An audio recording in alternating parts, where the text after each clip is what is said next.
dengarkan dulu.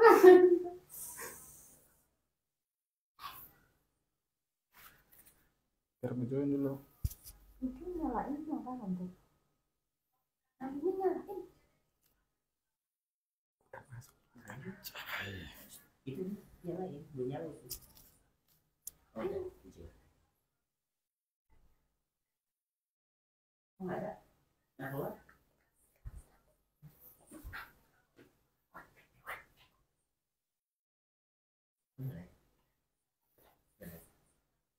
Terus. Ya, jaringan enggak ada.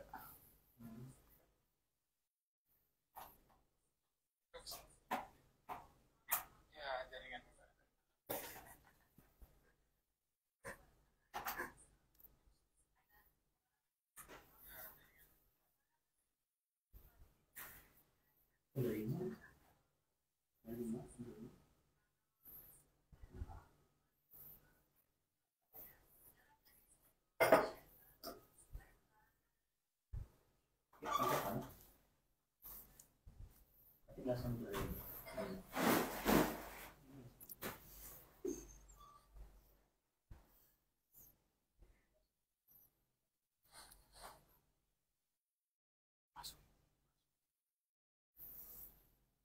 Oke, selamat sore kawan pajak semuanya. Mohon maaf, sepertinya hari ini karena sedang banyak wajib pajak yang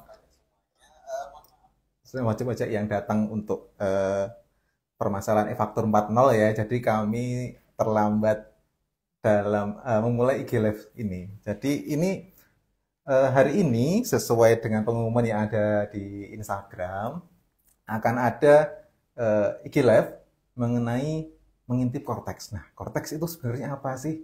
Ini pertama kali dulu dari saya. Dalam hal ini, DJP saat ini sedang ingin merubah sistem informasinya, mengubah sistem perpajakannya menggunakan sistem yang baru. Nah, yang diubah itu secara mendasar. Yang sistem yang baru ini istilahnya itu adalah Cortex. Nah, untuk hari ini saya tidak sendiri, saya ditemani oleh rekan-rekan, teman-teman, ada teman-teman trainer ya sebenarnya yang sudah mendapatkan bimbingan teknis khusus mengenai Cortex. Ini luar biasa. Sebelum saya panggil, ini saya pantun dulu sedikit. Jadi berlari, berjalan, minum sekuteng. Mari menikmati obrolan pria-pria ganteng. Please welcome Kakak Andrew. Gak apa-apa lah, kita apa ya, memuji diri sendiri kan gak apa-apa lah. Selain kita. Oke, jadi untuk kali ini sebenarnya saya ditemani oleh 2 orang, satu lagi belum bisa masuk frame, jadi nanti kami akan membahas 2 tema yang berbeda. Satu untuk registrasi dan satu lagi tentang pelaporan SPT. Nah, ini khusus untuk Kakak Andrew ini membahas mengenai proses bisnis registrasi Cortex. Jadi apa yang berbeda dengan sistem yang lama, nanti harus bagaimana, apakah ya cara mempelajarinya bagaimana, nanti akan kita bahas bersama-sama. Nah, tapi ini sebelum ini ya, sebelum kita bahas, kami mendapatkan pesan sebenarnya. Jadi disclaimer dulu di depan untuk teman-teman wajib pajak. Jadi informasi yang disampaikan pada media ini dapat berubah sesuai dengan perkembangan ketentuan perpajakan terbaru dan proses pengembangan sistem, karena bagaimanapun sistem Cortex ini masih berkembang. Oke, jadi ini perlu perkenalan dulu nggak nih?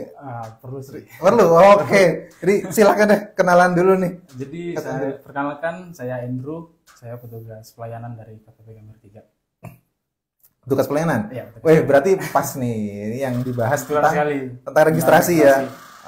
Mantap nih. Jadi memang untuk registrasi ini kan di awal ya, karena kewajiban perpajakan itu kan sebenarnya ada 4, ada daftar, hitung, bayar, dan lapor. Nah, daftar atau registrasi ini kan menjadi pintu awal masuk seorang wajib pajak ya untuk memenuhi kewajiban perpajakannya. Nah, ini sebenarnya kita langsung bahas saja ya kayaknya ini karena udah sore. Karena nanti masih ada tema satu lagi kan. Jadi ini untuk kewajiban dasarnya nih tentang tata cara proses bisnis registrasi yang baru ini sebenarnya bagaimana sih tentang proses bisnis registrasi Cortex ini gitu? Bisa dijelaskan nih? Jadi adanya Cortex ini adanya pembaruan sistem yang mana itu lebih mudah, lebih lengkap, lebih akurat dan lebih mutakhir lagi gitu. Dari yang sebelumnya. Beda banget nih. Beda banget. Oke. Ini berarti untuk saluran layanan perpajakan kan berarti bedanya apa nih kira-kira untuk saat ini gimana, besoknya gimana gitu. Jadi kalau untuk saat ini kan saluran itu ada 3C namanya. 3C. 3C. Yang ini udah berjalan ini? Yang saat ini. Okay. Tapi 3C-nya ini masih sangat terbatas. Masih terbatas. Ada keterbatasan. 3C itu apa? Yang pertama call. Call itu ya melalui saluran panggilan 15.200 klik itu dari laman DJP online. Pajak.id. Yang satu lagi C itu counter, yaitu ke KPP langsung atau itu yang konvensional lah ya berarti ya. Biasa gitu. Oke. Berarti ada 3, ada klik, call sama counter. Ini yang sekarang ya, tapi masih terbatas. Oke, berarti terbatasnya apa? Nah, apa pertama nih? Untuk saluran layanannya itu dia saat ini kan masih dalam bentuk web dan loket. Terus untuk validasinya juga terbatas. Terus untuk prosesnya itu belum terintegrasi seluruhnya. Oke. Terus sama data keterkaitan datanya belum terintegrasi juga. Nah, yang akan datang itu dia lebih saluran layanannya borderless. Jadi bisa diajuin ke KPP manapun. Bentar nih berarti beda nih. Berarti kalau orang pribadi kan sekarang pun di KPP terdaftar gitu ya. Iya. Sesuai KTP biasanya ya, sesuai KTP, sesuai NIK-nya. Berarti besok bisa dong misalnya lagi KTP-nya di Jawa Tengah tapi lagi di Papua gitu bisa daftar di sana. Bisa di mana aja. Oke. Badan pun apakah akan seperti itu? Seperti itu kayaknya. Akan seperti itu.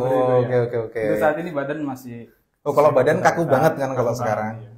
Harus di tempat inilah wilayahnya administrasinya ya. Oke, apalagi nih kira-kira? Untuk validasi data juga kedepannya akan menggunakan pihak ketiga. Misalkan untuk kependudukan dari Dukcapil atau untuk badan hukum itu dari Dirjen AHU. Berarti ada konfirmasi ini ya dari pihak ketiga ya. Oke. Apalagi nih kira-kira? Terus untuk prosesnya tadi belum terintegrasi semua. Jadi kalau untuk kedepannya dia mulai dari pendaftaran sampai dia penghapusan itu terintegrasi semua data-datanya. Ngalir ya berarti nanti ya. Oke. Jadi satu pelayanan itu PP bisa ngakses semuanya. Sip. Apalagi nih?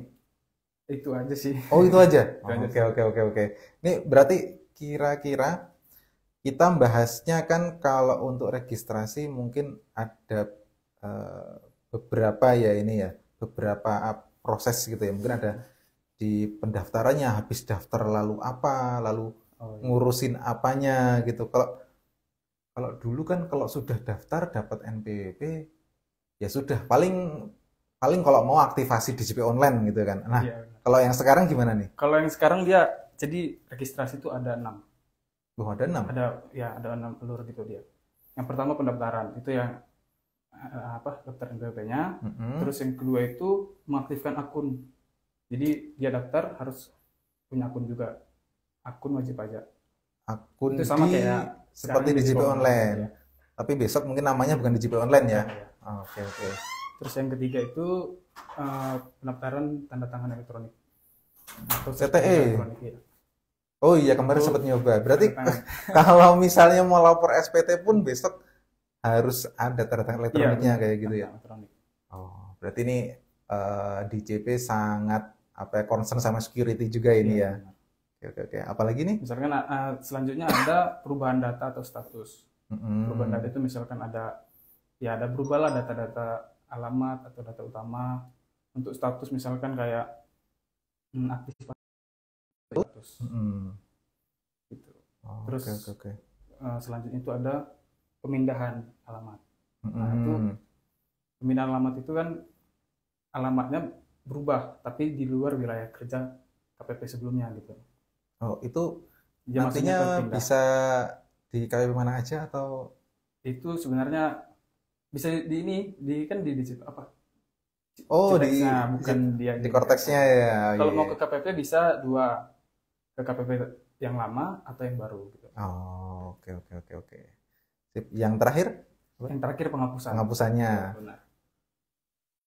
Oke. Nah, ini mungkin kalau saya kategorikan ya berarti ya untuk proses tadi kan ada 6. Ada 6. Ada pendaftaran, aktivasi akun, tanda tangan elektronik. Ini sepertinya kebanyakan dilakukan oleh calon wajib pajak, Ya, gitu benar. ya. Oke, nah, untuk perubahan data, pemindahan wajib pajak, lalu penghapusan NPWP ini untuk wajib pajak yang sudah terdaftar Sudah ini terdaftar. berarti nih. Oh, oke. Nah, ini mungkin agak di breakdown sekarang nih untuk pendaftaran wajib pajak ini nantinya salurannya akan bisa lewat mana aja nih? Untuk pendaftaran dia sekarang ini ya. Sekarang dan akan yang datang sama aja sebenarnya. 3C, tetap 3C. Yang klik, call dan counter. Atau dengan saudara lain. Oke. Klik tadi yang dari laman fajar.go.id, Mm-mm. kalau dari telepon saluran 1500, 200. dan ke counter atau ke KPP atau KPP. Oke. Yang saluran lain tadi? apa Saluran ya? lain misalkan OSS atau Kemenkumham. Jadi bisa membuat NPWP atau mendaftar lewat itu ya, lewat Iya, OSS-nya. iya. Sekarang itu udah belum sih sebenarnya? Sebenarnya sekarang udah. Sebenarnya sekarang pun udah Sekarang itu ya. udah, ya. Ketiga. Oke. Dan itu sudah, tapi nanti perlu kayak konfirmasi ke KPP terdaftarnya nggak sih? Kalau untuk sekarang ya? Untuk sekarang tetap validasi. Oh, validasinya. Sekarang. Oke. Nah, ini untuk pendaftaran wajib pajaknya nih, kira-kira untuk ada perbedaan nggak antara yang WNI sama WNA gitu? Kalau untuk WNI ya, Indonesia ya. Jadi dia cuma aktivasi NIK-nya untuk menjadikan NPWP. Oh iya, udah 16 Jadi digit ya. 16 digit. Jadi dia validasi ke pihak ketiga tadi, Dukcapil. Oke. Iya. Nah, Untuk kalau yang WNA kan dia nggak punya NIK. Jadi dia validasinya paspor. Paspornya Validasinya ke paspor. Ditjen Imigrasi. Oke. Iya. Kalau untuk yang badan? Oh, untuk badan. Ada Untuk perbedaan badan nggak? berarti badannya kan ada bentuk hukum atau bentuk beda-beda usaha, ya. beda kan, gitu. Kalau untuk PT, PP atau yayasan itu dia dari Ditjen AU juga. Untuk yang CV juga atau firma dari Ditjen AU juga. Oke. Berarti misalnya kalau yang sudah kejadian sekarang kan sebenarnya kemarin ya nggak banyak sih 1-2 gitu kejadiannya. Gitu, gimana? Mas, ya saya kok lewat pihak ketiga ini, saya nggak berani nyebutkan ininya, nggak bisa daftar atau nggak valid atau ya itulah ada permasalahan seperti itu. Nah, kira-kira kalau ada yang terkendala yang hal-hal seperti itu nanti gimana nih? Kalau untuk yang terkendala seperti itu bisa langsung ke KPP untuk divalidasi SK pengesahannya. Oke. Jadi dia bisa datang ke KPP atau telepon juga bisa. Gitu. Jadi dia perlu validasi nomor SK-nya, Mas. Oh iya. Kalau yang badan cabang berarti ini ya perlu daftar juga nggak ya? Kalau sekarang kan perusahaan yang cabang itu perlu daftar. Kalau sekarang, untuk sekarang kan tetap harus daftar, walaupun nanti centang cabang gitu kan. Nah, kalau yang sekarang gimana ini? Kalau yang sekarang dia nantinya ya, untuk nantinya maksudnya. Nantinya itu diberikan NITKU, nomor induk tempat kegiatan usaha. Jadi bukan cabang, iya. NPWP cabang. Berarti NPWP-nya beda ya, yang panjang itu nanti ya.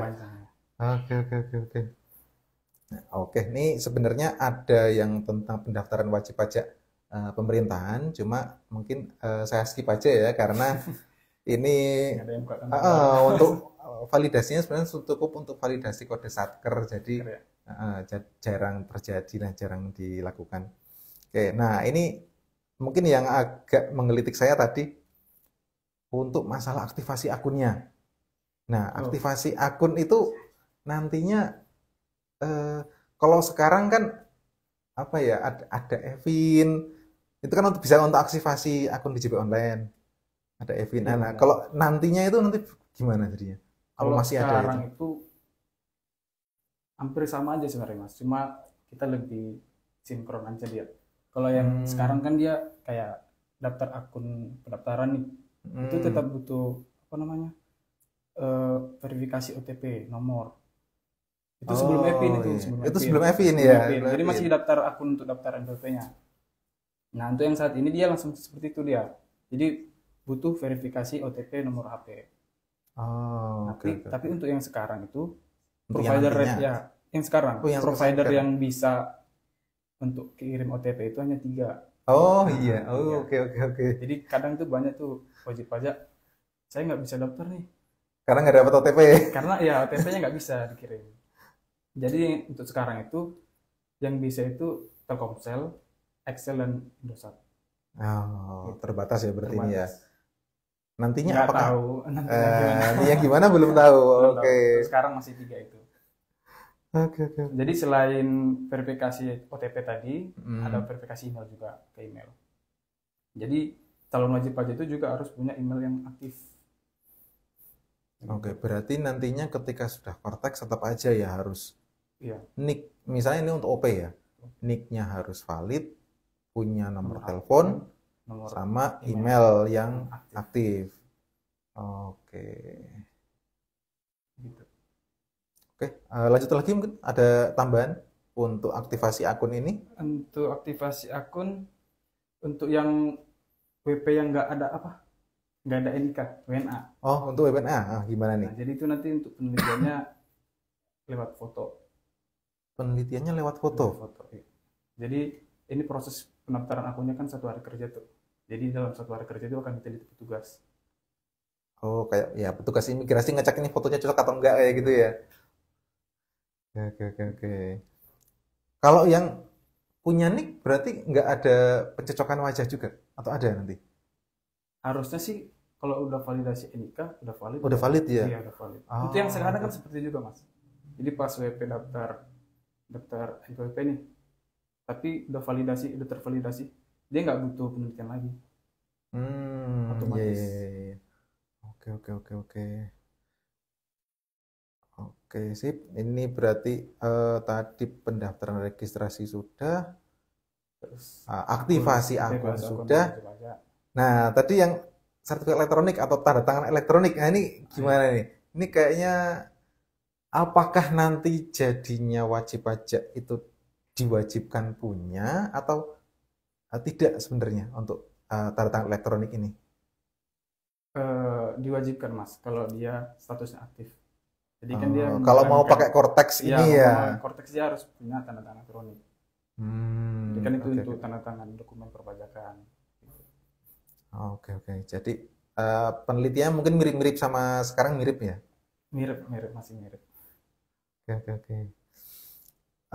Selanjutnya nih, apakah ada perubahan atau perbedaan lagi misalnya mengenai perubahan status wajib pajak atau tentang penghapusannya, itu ada yang signifikan berbeda nggak gitu sebenarnya? Kalau menurut saya itu dia lebih ke saluran pelayanannya itu. Kalau sekarang kan iya. jadi WP itu bisa ngajuin permohonannya di mana aja. Jadi lebih fleksibel, lebih luas, lebih mudah gitu. Kalau yang kayak sekarang kayak perubahan data harus ke KPP terdaftar. Nah, ini kalau sekarang kan yang akan datang WP bisa di mana aja tuh. Lewat saluran CTX tadi.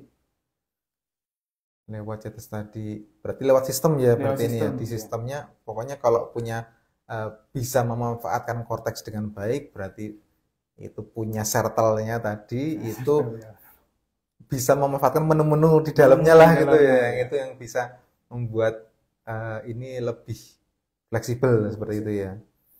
Oke.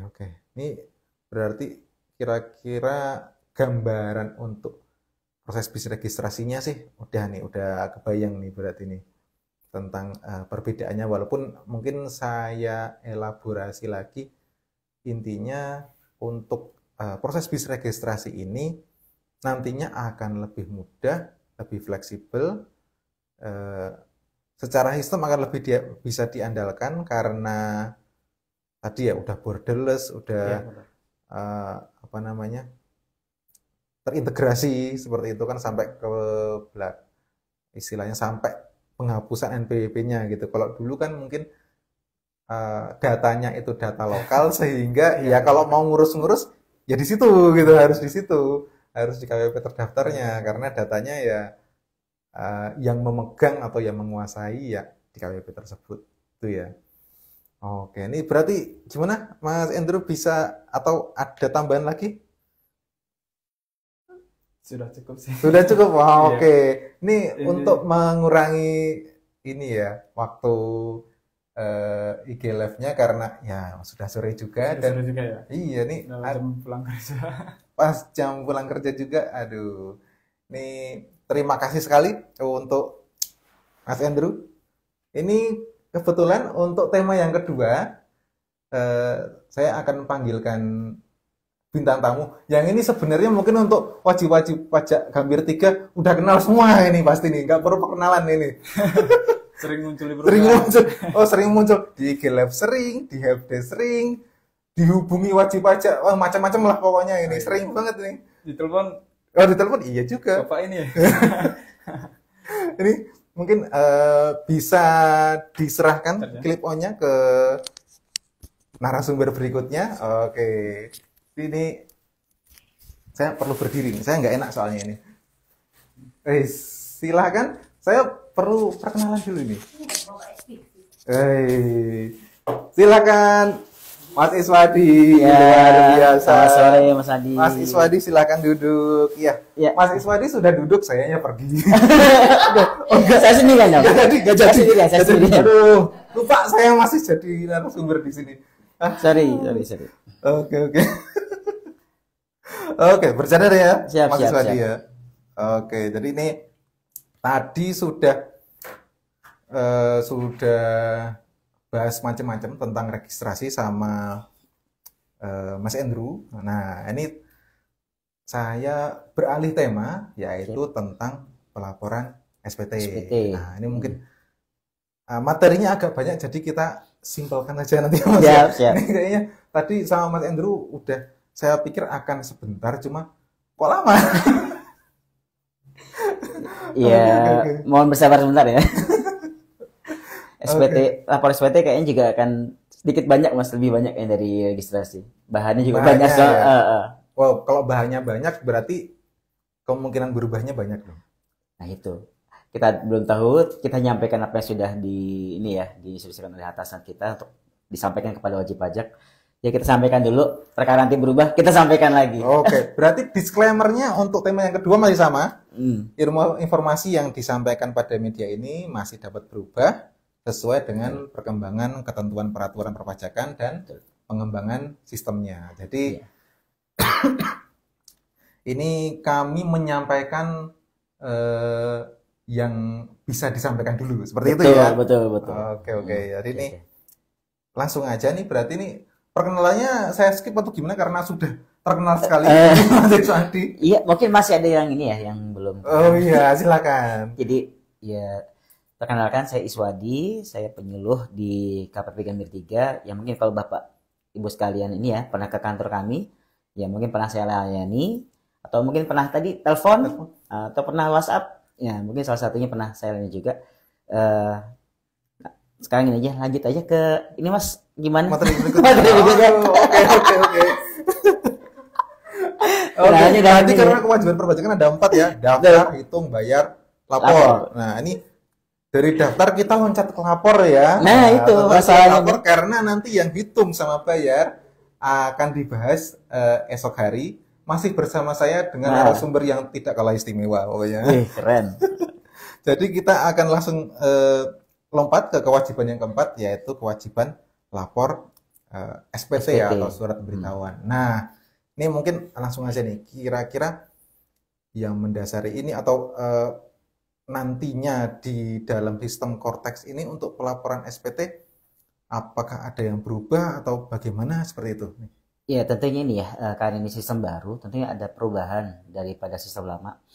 Apalagi ya kita juga ini masih menghadapi keluhan-keluhan wajib pajak, terutama ketika mereka melaporkan SPT, dan keluhan-keluhan ini diadministrasikan oleh ini ya, oleh kantor pajak sampai kantor pusat, terus dirangkum solusinya dalam sebuah sistem baru yaitu Cortex ini. Oh, berarti yang kemarin memang banyak ini ya, banyak kadang-kadang banyak keluhan sih ya untuk yang digital online ya. Oke. Jadi ini ada sistem baru, moga-moga ini bisa mengatasi permasalahan-permasalahan itu gitu ya. Oke, nah ini kita langsung aja nih untuk tahapan lapor di sini di Cortex nanti itu bagaimana gitu. Tentu ini aja ya, kalau kita lapor biasa ya, nanti kita menyiapkan bukti potong, menyiapkan dokumen pendukung, lalu kita isiannya dalam SPT, baru kita laporkan. Dalam Cortex ini juga hampir mirip, ada namanya tahap persiapan SPT, lalu tahap penyampaian SPT. Di tahap persiapan SPT ini, tadi kita bukti potong masih kita kumpulkan manual gitu ya. Nah, kalau sekarang sudah ada pre-populated-nya Mas. Ya, jadi akan disiapkan data, istilahnya apa ya, data sumber gitu ya. Tinggal kita masukkan di dalam SPT kita, jadi lebih gampang dia. Tinggal kita input satu-satu gitu. Lalu dalam hal faktur pajak juga sama, ada nama juga populated. Lalu yang terakhir yang untuk laporan SPT tahunan Mas, laporan keuangan juga bisa ternyata masuk juga dia dalamnya untuk persiapan SPT begitu. Berarti nanti laporan keuangannya masuk ke dalam situ ya nanti? Iya betul. Nah, termasuk di situ adalah rekapitulasi peliharaan bruto ya. Kalau untuk yang WPPT 55 kan ada ya peliharaan brutonya. Nah itu udah otomatis dia gitu. Oke. Ini untuk penyampaiannya lalu gimana nih? Besok kalau Cortex kayaknya kan di bayangan ya saya kalau mau polos Cortex canggih bisa ini bisa itu. Berarti nanti udah nggak bisa pakai kertas lagi dong atau gimana nanti? Nah, alhamdulillahnya ya. Jadi kita sadar bahwa jangkauan internet di Indonesia masih belum mencakup seluruhnya. Jadi untuk penyampaian SPT nanti di Cortex tetap mengadopsi yaitu dua sistem, elektronik dan fisik, yaitu formulir kertas. Nah, kalau untuk penyampaian formulir kertas ini ada pilihannya, bisa datang langsung ke KPP atau mengirimkan nanti ke ini nama itulah Unit Pengelola Data dan Dokumen Perpajakan Mas, UPDDP. Nah, tuh. Jadi bukan dikirim KPP, bukan dikirim KPP lagi. Kalau dulu kan WP kan mau nyampaikan SPT ngirimnya ke kantor pajak kan ya? Iya. Nanti enggak. Langsung ya di bypass nih. Langsung. Jadi seluruh Indonesia akan kirim ke Unit Pengelolaan Data dan Dokumen Perpajakan. Dulu saya pernah di situ kebetulan, jadi udah tanya-tanya, mereka udah siapkan ternyata. Wah, ini berarti di unit sana pun udah siap-siap gitu ya. Tapi untuk yang masih boleh pakai kertas ini, fisik ini, nggak semuanya ternyata. Jadi kita batasi, yaitu dia untuk orang pribadi saja yang dia statusnya kurang bayar atau nihil, lalu untuk usahawan dengan kriteria tertentu, begitu Mas. Jadi kalau misalnya, wah saya bikin perusahaan PT baru nih gitu. Udah mau pakai manual aja gitu nggak bisa ya? Nggak bisa, tadi mesti melihat lagi dia masuknya yang mana. Begitu Mas. Oke. Kalau untuk yang elektronik, elektronik gimana? Nah, elektronik bisa melalui portalnya DJP, portal wajib pajak DJP. Nanti ada taxpayer portal. Oh berarti, wah tadi udah di-spill berarti nih. Oh iya. Sebelumnya saya Mas Andrew bilangnya masih DJP online. Namanya adalah taxpayer portal. Jadi portal wajib pajak bahasa Inggris. Atau juga bisa melalui PJAP, penyedia jasa aplikasi perpajakan. Oh, ini mitra-mitra kita Mitra DJP betul. Oke. Untuk alurnya gimana nih? Alur penyampaian SPT secara elektronik. Jadi pertama adalah dia memilih dulu mau menyampaikan lewat portal tadi atau lewat PJAP. Mohon maaf, ini berarti tadi sebelumnya sudah tahap proses penyiapan dulu ya? Betul, sudah siap. Bukti potongnya sudah siap semua. Fakturnya sudah siap. Oke, baru nanti ini pemilihan pemilihan elektroniknya seperti apa? Apakah melalui portal DJP tadi, Portal Wajib Pajak, atau melalui PJAP. Lalu dia menginput jenis SPT-nya, yaitu dari masanya, tahun pajaknya, dan status SPT-nya. Lalu setelah itu dia membuat SPT. Nah, ini dari ini ya tadi ya, dari perpopulasi atau input data lainnya. Lalu dia memvalidasi datanya dengan sistem-sistem yang ada di itunya ya, bersedia. Lalu dia klik bayar dan lapor. Nah, ini yang berbeda, Mas. Biasanya kan kalau kita ini wah, ini kurang bayar gitu ya. Kita pindah dulu nih dari DJP kurang online. bayar, bikin di billing dulu.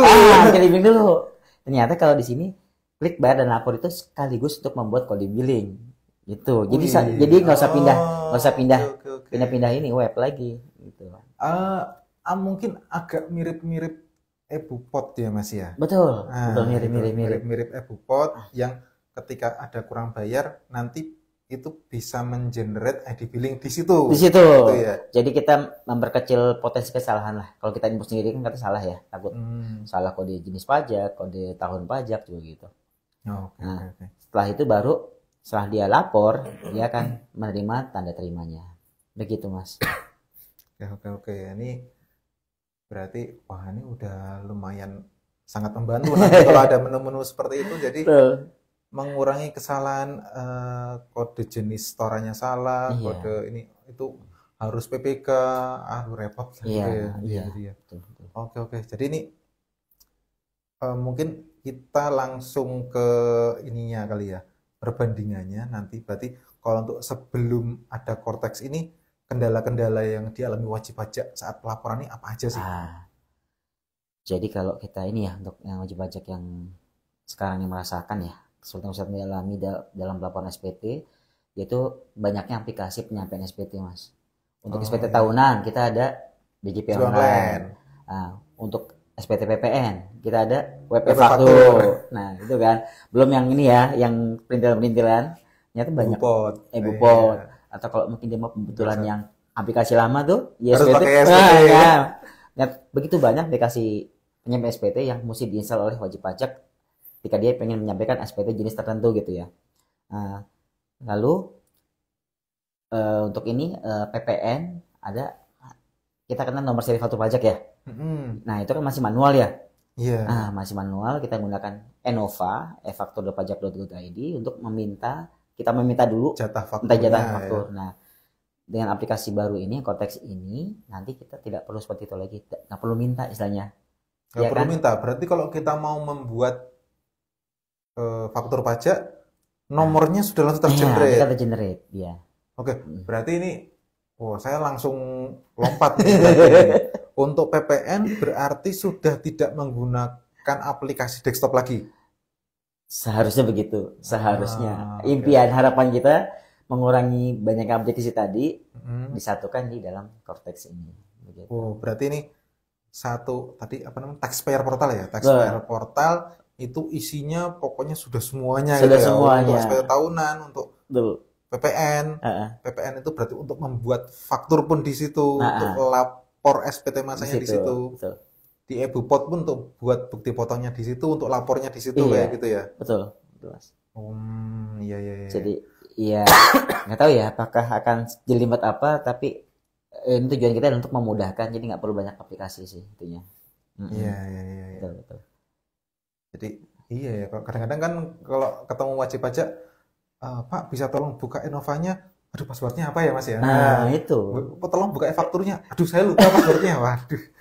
Atau enggak, dia nggak bawa itu, dia nggak bawa laptop malah kan, datang. Oh iya. Dengan dia terintegrasi seperti ini, ya dia bisa buka di mana saja kan. Gitu.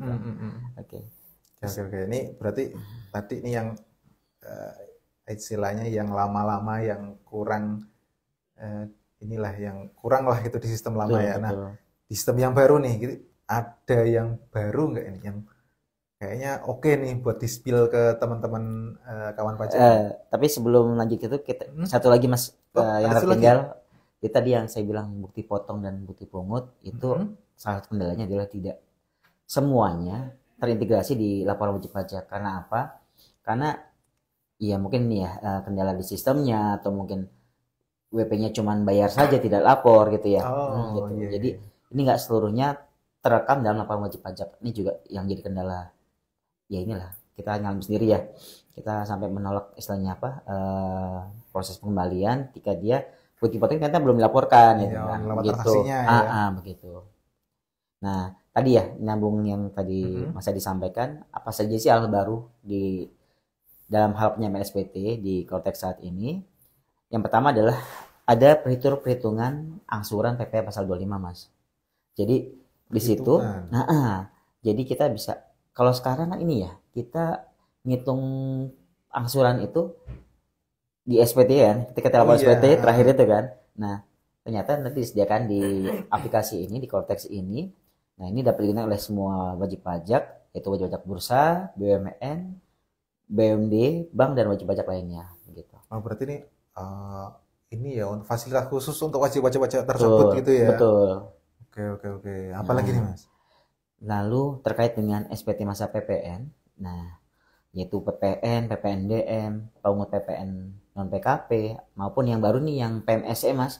Itu pun aplikasi desktopnya beda-beda. Iya, betul. Nah, ini dapat diakses oleh PKP menunya ya untuk keseluruhan menu tersebut dapat diakses oleh PKP, non PKP, PKPDM maupun pemungut PPN. Jadi nggak terpisah-pisah lagi aplikasinya. Mereka bisa akses di situ, udah bisa melihat, oh ini SPT PPN, PPNDM, ini pemungut PPN non PKP gitu. Jadi udah tersedia di situ di aplikasinya. Oh, all in one lah berarti. All in one, betul, terkait PPN ini. Oke. Karena juga tadi memang ya sistemnya cuma satu tadi kan, ada di situ semua. Oke. Nah, terus ada lagi? Nah, ini tadi menyambung yang kendala tadi ya. Jadi yang kendala nomor serial faktur pajak. Jadi kan tadi saya bilang bahwa kita masih minta manual ya kalau sekarang ini, meskipun via elektronik tetap aja manual. Kalau sekarang, maksudnya nantinya ini nomor serial faktur pajak akan otomatis tersedia secara sistem. Jadi dia nggak perlu mengajukan riwayat permohonan NSFP atau itu kan, atau dia permohonan NSFP sekarang. Nah, terus dia juga hanya di aplikasi Kortex ini, nggak perlu pindah-pindah ke aplikasi lain. Berarti nggak perlu ada pemberitahuan sisa nomor faktur pajak yang tidak terpakai, itu nggak perlu ya. Terus, wah berarti nomornya bisa nggak urut ya Mas ya? Kalau misalnya kita minta jatah kan, misalnya 8.001 sampai 8.250 kayak gitu. Berarti kalau sekarang ini kemungkinan bakal ngacak gitu ya untuk nomor faktur pajaknya. Secara teknisnya saya belum tahu pasti, tapi kemungkinan akan ada hal unik seperti tersebut. Jadi nomornya unik ya. Ketika dicek ini nomor tersebut, ya merujuk ke wajib pajak tersebut. Iya. Oke. Jadi nggak yang nyampur-nyampur gitu Mas dia. Iya. Takutnya gitu kan, nomor 1000 misalkan, 1000-nya WPA, 1001-nya WPB gitu. Iya.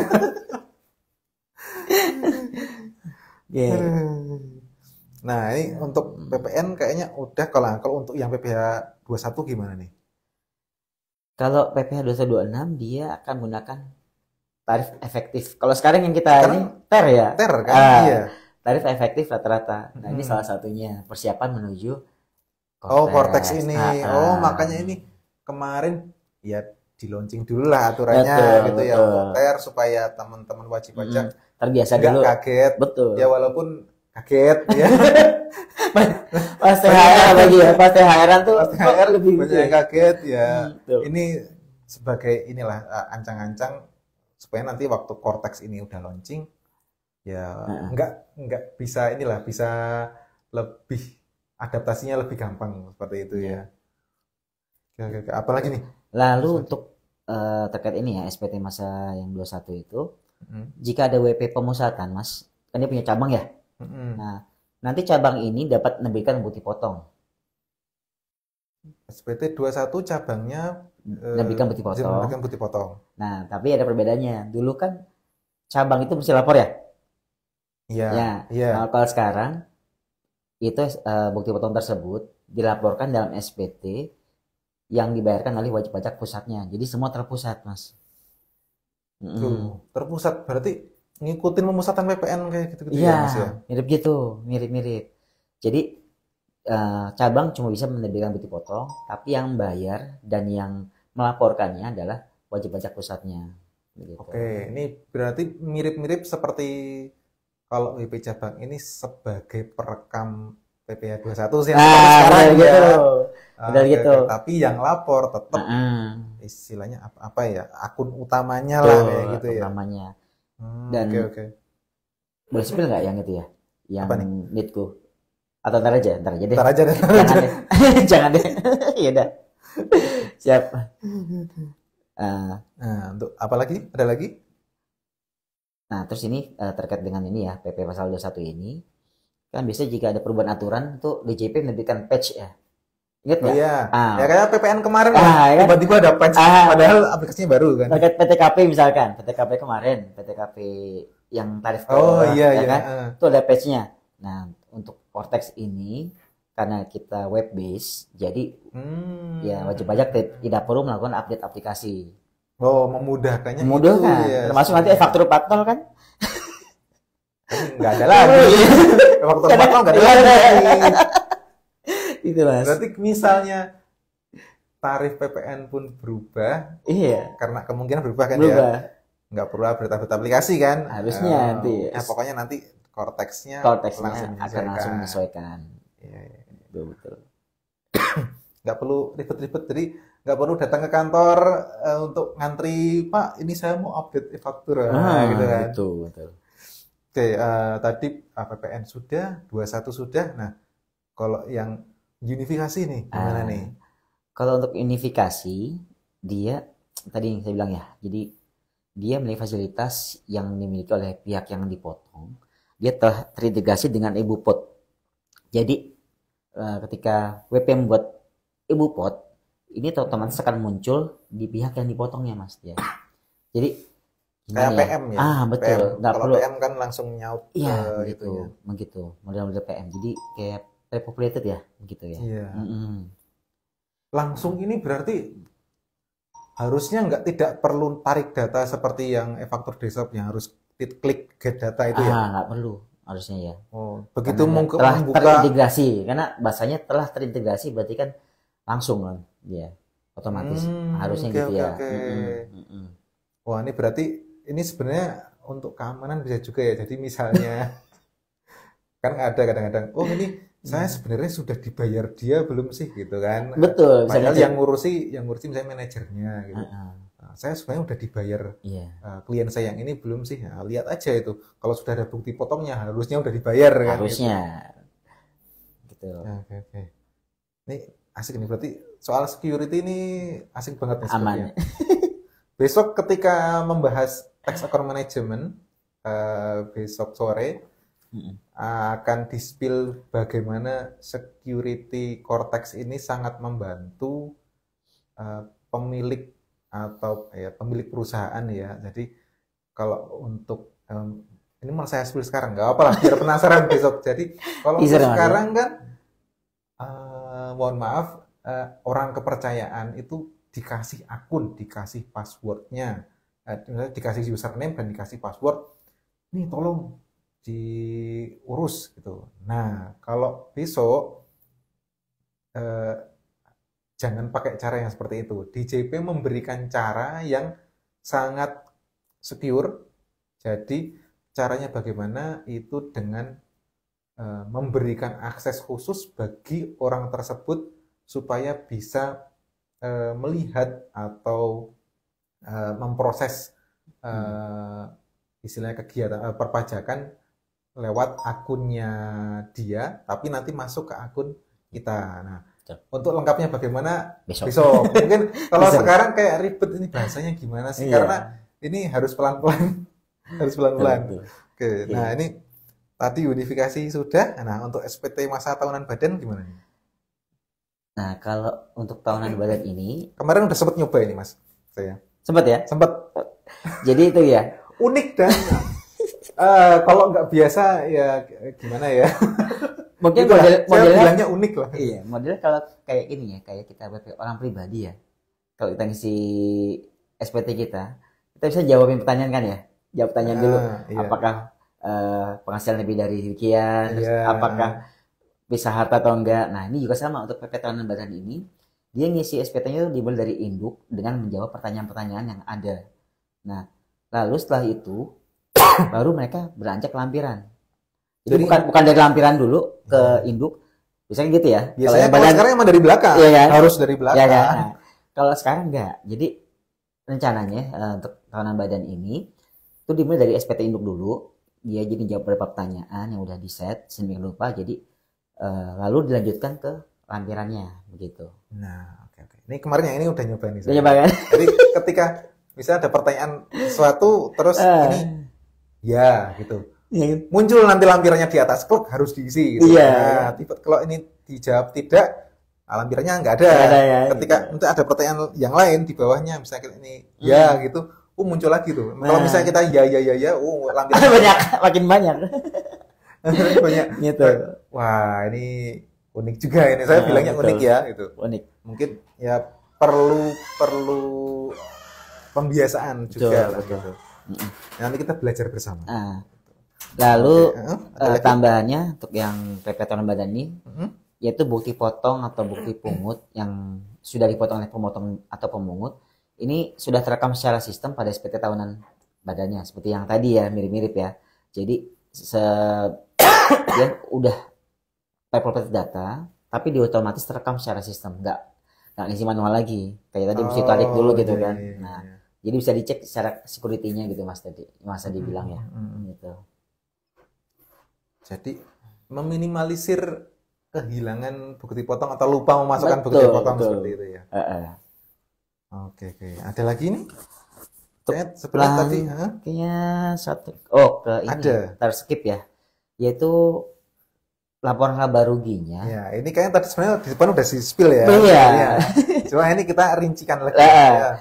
Laporan laba ruginya itu sudah tersedia format yang sudah terstandarisasi dan terintegrasi. Jadi sudah ada formatnya, tinggal isi aja dia Mas. Oke. Ah. Untuk teman-teman accounting dan teman-teman tax di masing-masing perusahaan, tolong sesuaikan.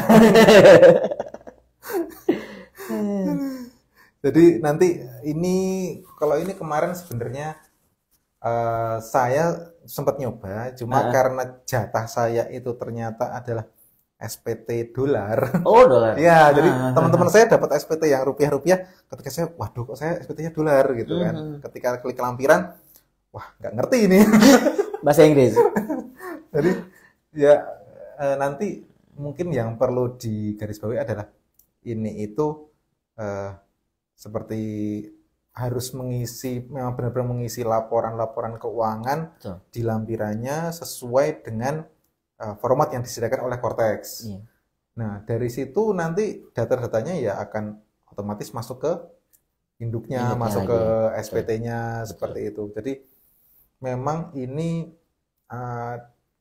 mungkin diharapkan supaya bisa terstandarisasi, supaya bisa data dari wajib pajak pun bisa lebih terstruktur lah seperti itu ya. Karena kalau untuk yang sekarang kalau misalnya kita lihat kan jenis laporannya aja sekarang ada banyak kan ya Mas. Kalau ada yang non kualifikasi, ada yang bank, ada yang apa itu konvensional, jasa, jasa manufaktur. akunnya aja beda-beda itu akunnya.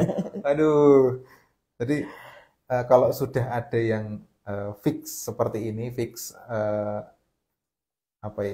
format laporan keuangannya nanti secara sistem pun mungkin akan lebih mudah untuk istilahnya disesuaikan lah gitu.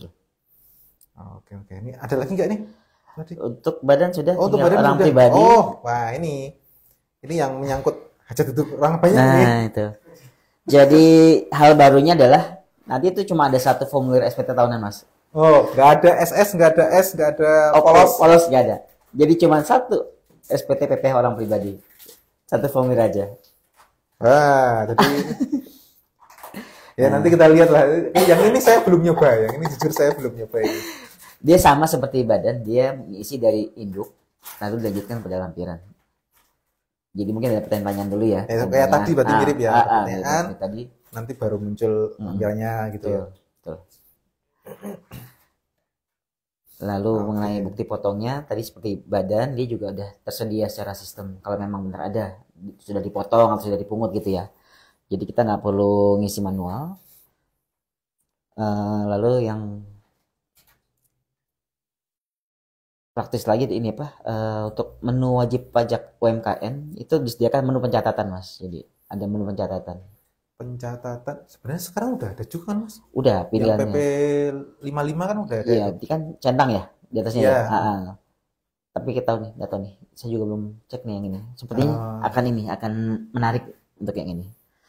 Hanya khusus untuk wajib pajak UMKM. Kalau sekarang kayaknya yang normal juga bisa ya? Yang bisa. Bisa kan? Nah, kalau ini khusus UMKM. Oke, mungkin ada pertanyaan khusus ya. Apakah Anda wajib pajak UMKM? Ya, muncul. Muncul ya. Muncul di atas nanti.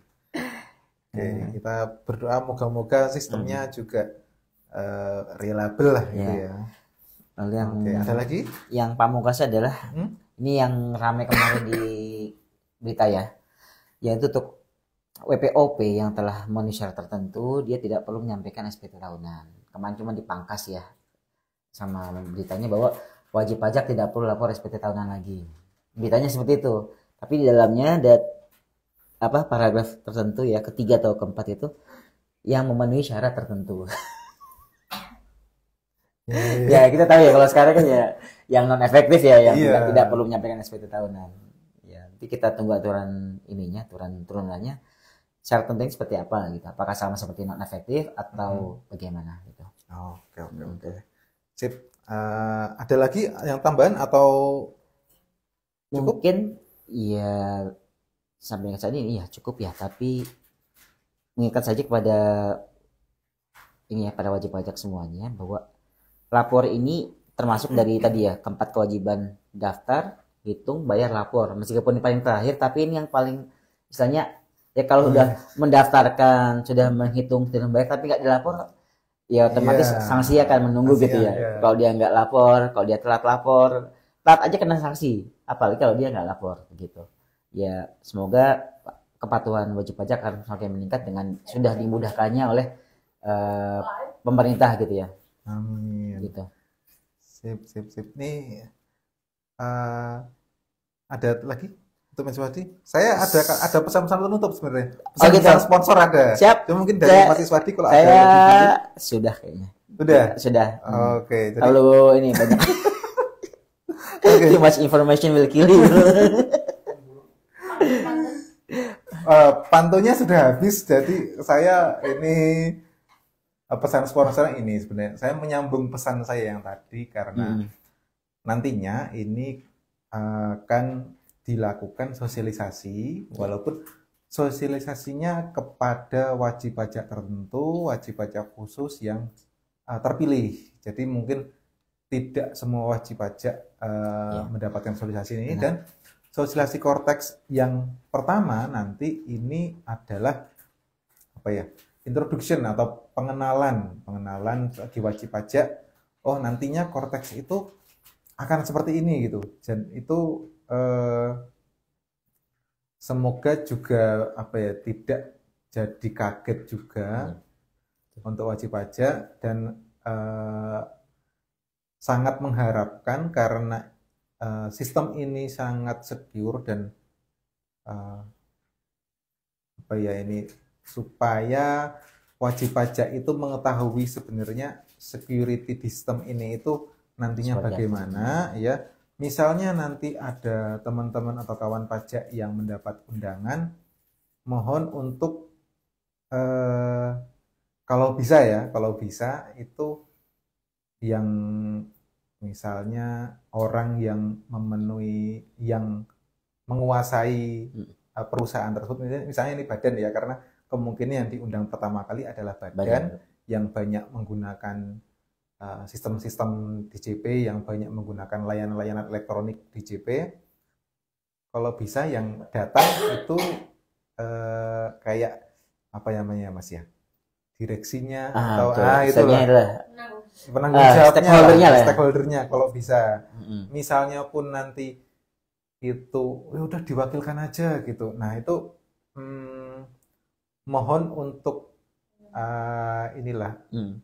memberikan pesan lah kepada yang diwakili, karena nanti kemungkinan ada security ini harus disampaikan kepada stakeholdernya masing-masing seperti itu. Jadi jangan nanti DJP sudah membuat sistem dengan security yang bagus, cuma wajib pajaknya tidak tahu dan nanti malah kaget, lu kok orang ini ya nggak bisa akses, kok orang ini malah ngeliat punya saya, ngeliat daleman isi taxpayer portal saya. Nah itu kalau bisa sih seperti itu. Untuk menghindari, memang saran kami yang datang ke sini adalah yang bertanggung jawab lah, seperti itu, yang bertanggung jawab. Langsung. Ya gitu. Jadi pesan-pesan sponsornya seperti itu. Demikian IG live dari kami, karena ini ya target saya sebenarnya setengah jam untuk 2 tema, tapi ini jadi 1 jam. Luar biasa sekali ya narasumber kita. Narasumber sebelumnya mantap. Oke, jadi terima kasih sudah bersama kami, terima kasih sudah mendengarkan, mengikuti kami dari awal sampai akhir. Terima kasih. Jangan lupa besok masih ada 2 tema lagi. Saya masih jadi moderator dan juga pemateri kalau besok. Dan juga hari ketiga pun masih ada. Jadi jangan lupa untuk mengikuti IG Live kami selanjutnya. Demikian. Wassalamualaikum warahmatullahi wabarakatuh. Waalaikumsalam warahmatullahi wabarakatuh.